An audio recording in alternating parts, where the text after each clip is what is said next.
جتنی بھی مشکلات ہوں، پریشانی ہوں، غم کے پہاڑ ٹوٹے ہوں، تو یا عزیزو روزانہ 3000 مرتبہ 3 دن لگاتار پڑھیں اور اللہ رب العزت سے دعا کریں، تو جتنی بڑی پریشانی ہوگی اللہ رب العزت اپنے فضل سے وہ پریشانی ختم فرما دیں گے۔ حضرت مولانا بجلی گڑھ رحمۃ اللہ علیہ فرمایا کرتے تھے کہ مجھے ایک اللہ والے نے ایک وظیفہ سکھایا، کہتے جب بھی مجھے ضرورت ہوتی ہے، دیکھیں اللہ والوں کی باتوں میں کتنا ایک رنگ چھپا ہوتا ہے، ایک محبت چھپی ہوتی ہے، وہ دوسروں کو بھی اشکارا کرتے، چھپاتے نہیں ہیں۔ فرماتے ہیں کہ مجھے ایک اللہ والے نے ایک وظیفہ دیا، کہتے ہیں جب بھی مجھے کسی چیز کی ضرورت ہوتی ہے، میں صبح 3 مرتبہ پڑھتا ہوں تو شام سے پہلے مجھے مل جاتی ہے، اور شام کو پڑھتا ہوں تو صبح سے پہلے وہ چیز مجھے مل جاتی ہے۔ کیا فرمایا؟ یہ 3 الفاظ ہیں، 3 مرتبہ، حسبی ربی مربی، حسبی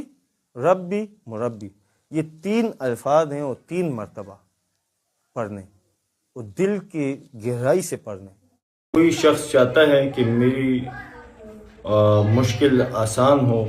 اور ہر حاجت پوری ہو، تو حضرت مولانا مفتی شفیع رحمہ اللہ نے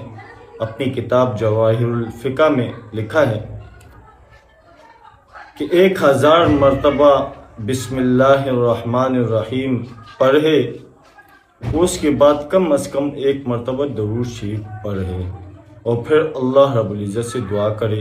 اور پھر 1000 مرتبہ بسم اللہ الرحمن الرحیم پڑھے، اس کے بعد پھر ایک بار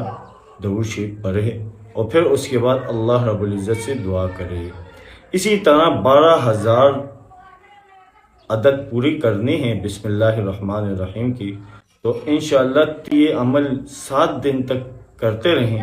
انشاءاللہ اللہ رب العزت آپ کی ہر مشکل، ہر حاجت پوری فرما دیں گے۔ اللہ رب العزت ہم سب کو عمل کرنے کی توفیق عطا فرمائے۔ اب یہ وہ وظیفہ ہے جو انتہائی پاورفل اور بہترین، کوئی پریشانی یا خواہش ایسی نہیں ہے جو اس وظیفے کی رینج سے باہر ہو۔ کرنا کیا ہے؟ وضو کریں سنت کے مطابق، 2 رکعت صلاۃ الحاجت پڑھیں، جس وقت میں جیسے فجر اور عصر کے علاوہ کا وقت ہو، رات کا وقت ہو تو بہت اچھا، تو